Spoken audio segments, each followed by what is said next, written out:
अस्सलाम वालेकुम दोस्तों, मैं हूं आकिब और आप देख रहे हैं आकिब इन्फॉर्मेटिव टीवी।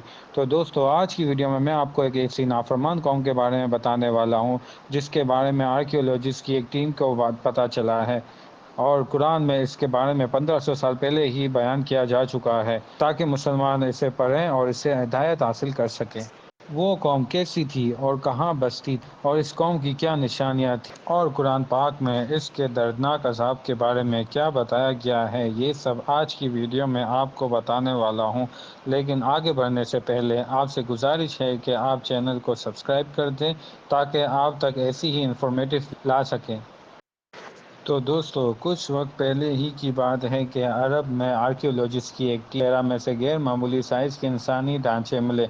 इनके साइज़ नॉर्मल इंसान के साइज़ से कहीं गुना लंबे थे और अगर इनको सीधा खड़ा किया जाए तो इनका पाँव ज़मीन पर और इनका सर कहीं ऊंचाई की तरफ। जहाँ ये रिसर्च टीम परेशान थी कि इस तरह के लोग किस ज़माने में एग्जिस्ट करते थे और इनके साथ क्या हुआ था, वहीं दूसरी तरफ कुरान पाक में तरह बयान किया हुआ है कि कुरान मजीद में मुख्तलिफ सूरह जैसे कि सूरह अल-फजर, सूरह आराफ और दीगर मकामात पर आयत है जो इस अजाब के अंजाम के बारे में बताती है। दोस्तों, इस कौम का ताल्लुक कौम आद से था और अर नाम की बस्ती के रहने वाले थे और वो बस्ती बड़े बड़े सुतूनों वाली थी। और दोस्तों, जिस तरह अल्लाह पाक ने हर कौम की तरफ एक नबी भेजा उनकी हिदायत के लिए, इनकी तरफ हज़रत हूद अलैहिस्सलाम को भेजा गया था हिदायत के लिए। इनकी इस कौम को अल्लाह पाक ने खूब तरक्की दी। अल्लाह पाक ने इन्हें गैर मामूली कद्दो-क़ामत और क़ुव्वत अता की।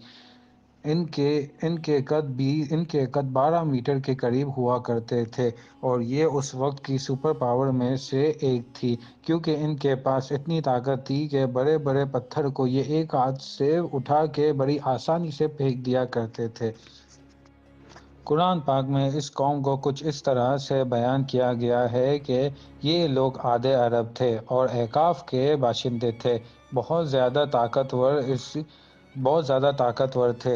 इसी कुव्वत और ताकत ने इन्हें सरकश और मगरूर बना दिया।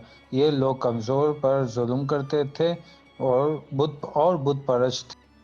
खेमे होने के बाद भी ऊंचे ऊंचे पहाड़ों पर बड़े बड़े महल बनाया करते थे और उन पे फख्र भी किया करते थे। दोस्तों, शुरू में ये लोग तौहीद परस्त, लेकिन वक्त के को शैतान ने बहका दिया और ये लोग बुत परस्त हो गए। कहा जाता है कि कौम नूह के बाद जिस कौम ने सबसे पहले बुत परस्ती इख्तियार की, वो कौम आद ही थी। रिवायत में आता है कि इनकी उम्रें 800 से 900 साल हुआ करती थी और बिल्कुल जवान और ताकतवर रहते थे। ना इनको किसी तरह की बीमारी होती, ना इनके दांत टूटते और ना ही ये लोग बूढ़े हुआ करते थे, बल्कि इन्हें जब भी मौत आती ऐसे ही आती। और यही सब बात है जिसके लिए इनको अल्लाह का शुक्र अदा करना चाहिए। ये लोग अल्लाह का शुक्र अदा करने की बजाय मगरूर हो जाते और इनको राह रास्त पर लाने के लिए हूद अलैहिस्सलाम को इनकी तरफ भेजा, इन लोगों की हिदायत के लिए। हज़रत हूद अलैहिस्सलाम की उम्र उस वक्त 464 बरस थी। कौम आद के बारे में सूरह शूरा में आता है कि हूद अलैहिस्सलाम ने अपनी कौम से कहा कि तुम्हारे लिए एक ईमानदार पैगंबर बना के भेजा गया हूँ और फरमाया कि ए कौम आद, तुम सब अल्लाह की इबादत करो क्योंकि तुम्हारे लिए उसके सिवा कोई और माबूद नहीं। फिर हज़रत हूद अलैहिस्सलाम ने इनसे कहा कि तुमने बड़ी कारीगरी से ये इमारतें बनाई, जैसे तुम हमेशा इसी में ही रहने वाले हो और जिंदा रहने वाले हो। मेरी बात मानो और उस ज़ात से डरो जिसने तुम्हें इतना नवाजा है, जो तुम खुद जानते हो। हज़रत हूद अलैहिस्सलाम ने इन्हें हर तरह से समझाने की कोशिश की, मगर वो नाफरमानी और सरकशी में थे और ताकत के नशे में ये कह बैठे कि कौन है जो हमसे ताकत में ज़्यादा है।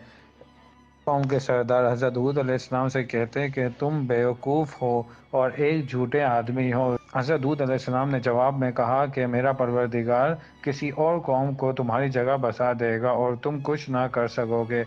आखिरकार कौम आद ये कह बैठी कि ये ले आओ वो अल्लाह का अज़ाब जिसकी तुम धमकी देते हो। इस पे हज़रत हूद अलैहिस्सलाम ने कहा कि अब तुम पर वो अज़ाब आएगा, अब तुम इंतज़ार करो और मैं भी करूँगा।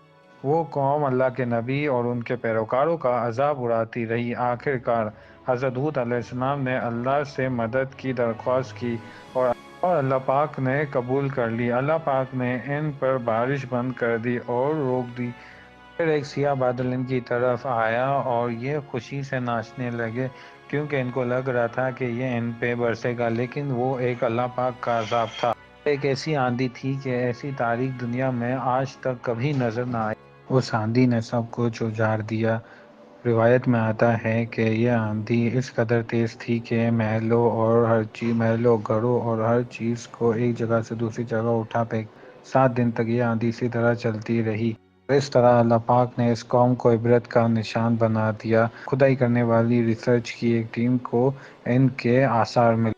دوستو یاد رکھیں کہ آج کل ہماری قوم میں بھی یہی سب کچھ موجود ہے، غرور، تکبر اور یہی سب چیزیں اللہ پاک کو بالکل نہیں پسند، جس وجہ سے آج کل قوموں پر زلزلے، عذاب اور سیلاب آ رہے ہیں، تاکہ لوگ سنبھل جائیں اور اپنے ایمان کی طرف واپسی لوٹ آئیں۔ اللہ پاک سے بس یہی دعا ہے کہ ہم جب تک اس دنیا میں ہماری زندگی نبی پاک کے بتائے ہوئے راستے اور ان کی سنتوں کے مطابق گزرے۔ تو دوستو چینل کو لائک اور سبسکرائب ضرور کیجیے گا۔ ملتے ہیں اگلی ویڈیو میں، کہ اپنا بہت بہت خیال رکھیے گا۔ اگر اس ویڈیو میں کچھ بھی غلطیاں مجھ سے ہوئی ہے اس کے لیے معذرت چاہتا ہوں۔ Thank you. اللہ حافظ۔